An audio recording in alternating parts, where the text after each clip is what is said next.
Wonder Stories was an early American science fiction magazine which was published under several titles from 1929 to 1955. It was founded by Hugo Gernsback in 1929 after he had lost control of his first science fiction magazine, Amazing Stories, when his media company Experimenter Publishing went bankrupt. Within a few months of the bankruptcy, Gernsback launched 3 new magazines: Air Wonder Stories, Science Wonder Stories and Science Wonder Quarterly. Air Wonder Stories and Science Wonder Stories were merged in 1930 as Wonder Stories, and the Quarterly was renamed Wonder Stories Quarterly. The magazines were not financially successful, and in 1936 Gernsback sold Wonder Stories to Ned Pines at Beacon Publications, where, retitled Thrilling Wonder Stories, it continued for nearly 20 years. The last issue was dated winter 1955, and the title was then merged with Startling Stories,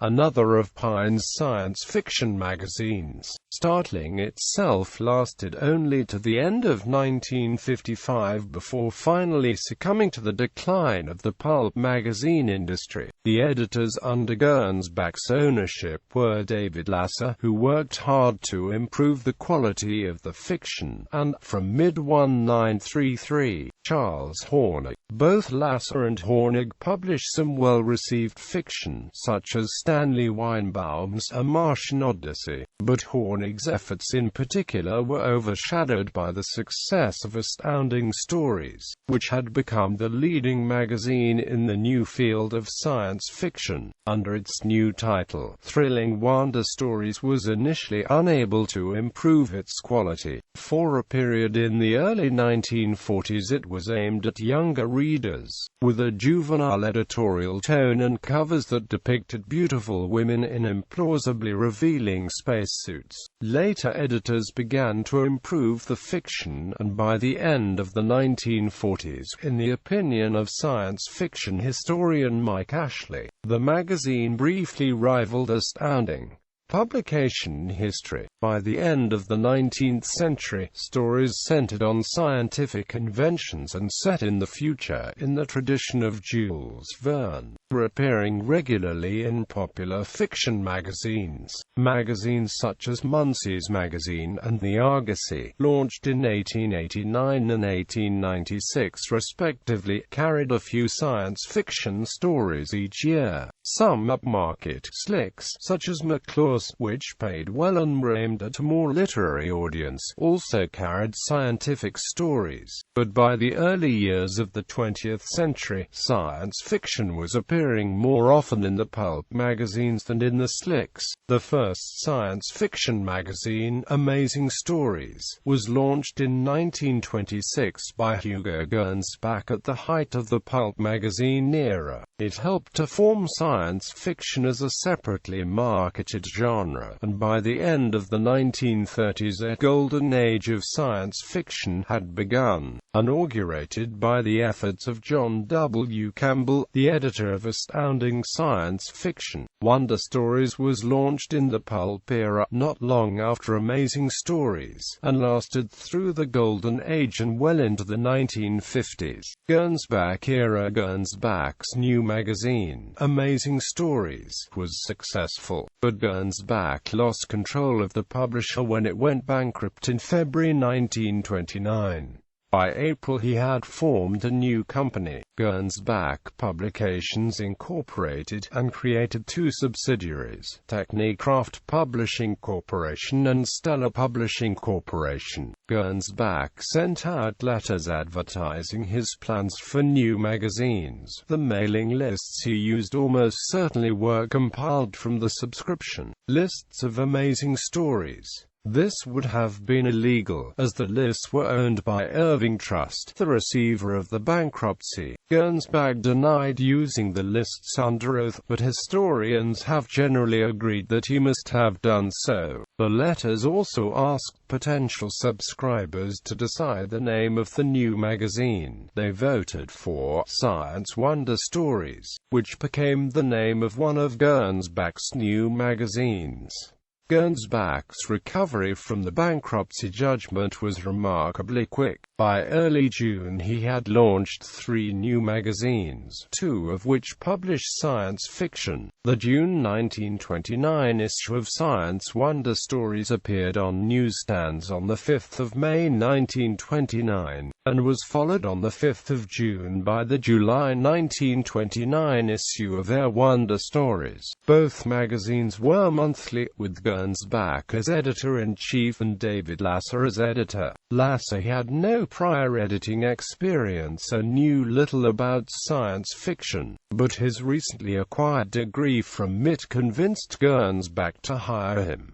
Gernsback claimed that science fiction was educational. He repeatedly made this assertion in Amazing Stories, and continued to do so in his editorials for the new magazines, stating, for example, that teachers encourage the reading of this fiction because they know that it gives the pupil a fundamental knowledge of science and aviation. Quote, he also recruited a panel of nationally known educators pass upon the scientific principles of all stories. Science fiction historian Everett Blyler describes this as fakery, pure and simple, asserting that there is no evidence that the men on the panel, some of whom, such as Leader Forrest, were well-known scientists, had any editorial influence. However, Donald Menzel, the astrophysicist on the panel, has said that Gernsback sent him manuscripts and made changes to stories as a result of Menzel's commentary. In 1930, Gernsback decided to merge Science Wonder Stories and Air Wonder Stories into Wonder Stories. The reason for the merger is unknown, although it may have been that he needed the space in the printing schedule for his new aviation mechanics magazine. Blyler has suggested that the merger was caused by poor sales and a consequent need to downsize.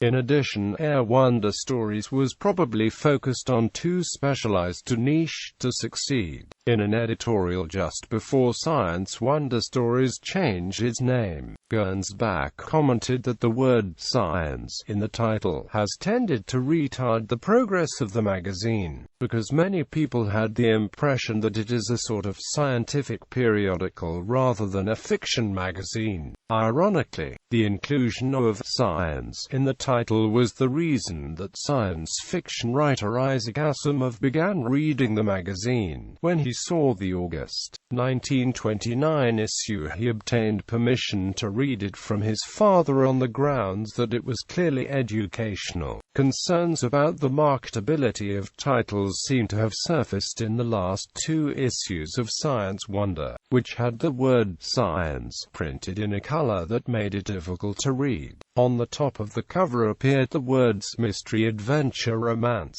the last of which was a surprising way to advertise a science fiction magazine. The first issue of the merged magazine appeared in June 1930, still on a monthly schedule, with Lasser as editor. The volume numbering continued that of Science Wonder Stories. Therefore, Wonder Stories is sometimes regarded as a retitling of Science Wonder Stories. Gernsback had also produced a companion magazine for Science Wonder Stories, titled Science Wonder Quarterly, the first issue of which was published in the fall of 1929. 3 issues were produced under this title, but after the merger Gernsback changed the companion magazine's title to Wonder Stories Quarterly, and produced a further 11 issues under that title. In July 1933, Gernsback dismissed Lasser as editor. Lasser had become active in promoting workers' rights and was spending less time on his editorial duties. According to Lasser, Gernsback told him, "If you like working with the unemployed so much, I suggest you go and join them." It is likely that cost-cutting was also a consideration, as Lasser was paid $65 per week, a substantial salary in those days. Soon after Lasser was let go, Gernsback received a fanzine, The Fantasy Fan, from a reader, Charles Horner. Gernsback called Hornig to his office to interview him for the position of editor. Hornig turned out to be only 17, but Gernsback asked him to proofread a manuscript and decided that the results were satisfactory. Hornig was hired at an initial salary of $20 per week. That same year, Gernsback dissolved Stellar Publications and created Continental Publications as the new publisher for Wonder Stories. The schedule started for the first time, missing the July and September 1933 issues, a recent bankruptcy of the company's distributor. Eastern Distributing Corporation may have been partly responsible for this disruption. The first issue with Continental on the masthead, and the first listing Hornig as editor, was November 1933. Wonder Stories had a circulation of about 25,000 in 1934, comparable to that of Amazing Stories, which had declined from an early peak of about 100,000. Gernsback considered issuing a reprint magazine in 1934, Wonder Stories Reprint Annual, but it never appeared. That year he experimented with other fiction magazines, Pirate Stories and High Seas Adventures, but neither was successful. Wonder Stories was also failing, and in November 1935 it started publishing bi-monthly instead of monthly. Gernsback had a reputation for paying slowly and was therefore unpopular with many authors. By 1936 he was even failing to pay Lawrence Manning, one of his most reliable authors. Staff were sometimes asked to delay cashing the paychecks for weeks at a time. Gernsback felt the blame lay with dealers who were returning magazine covers as unsold copies, and then selling the stripped copies at a reduced rate. To bypass the dealers, he made a plea in the March 1936 issue to his readers, asking them to subscribe, and proposing to distribute Wonder Stories solely by subscription. There was little response, and Gernsback decided to sell. He made a deal with Ned Pines of Beacon Magazines, and on the 21st of February 1936 Wonder Stories was sold. Thrilling Wonder Stories. Pines magazines included several with thrilling in the title, such as Thrilling Detective and Thrilling Love Stories. These were run by Leo Margulis, who had hired Mort Weisinger as the workload increased in the early 1930s. Weisinger was already an active science fiction fan, and when Wonder Stories was acquired, Margulis involved him in the editorial work. Margulis' group worked as a team, with Margulis listed as editor-in-chief on the magazines and having final say. However, since Weisinger knew science fiction well, Weisinger was quickly given more leeway, and bibliographers generally list Weisinger as the editor for this period of the magazine's history. The title was changed to Thrilling Wonder Stories to match the rest of the Thrilling line. The first issue appeared in August 1936, 4 months after the last Gernsback Wonder Stories appeared. Wonder Stories had been monthly until the last few Gernsback issues. Thrilling Wonder was launched on a bi-monthly schedule. In February 1938, Weisinger asked for reader feedback regarding the idea of a companion magazine. The response was positive, and in January 1939 the first issue of Startling Stories appeared, alternating months with Thrilling Wonder. A year later Thrilling Wonder went monthly. This lasted fewer than 18 months, and a bi-monthly schedule resumed after April 1941. Weisinger left that summer and was replaced at both Startling and Thrilling Wonder by Oscar J. Friend, a pulp writer with more experience in westerns than science fiction, though he had published a novel, The Kid from Mars, in Startling Stories just the year before. In mid-1943 both magazines went to a quarterly schedule, and at the end of 1944 Friend was replaced in his turn by Sam Merwin, Jr.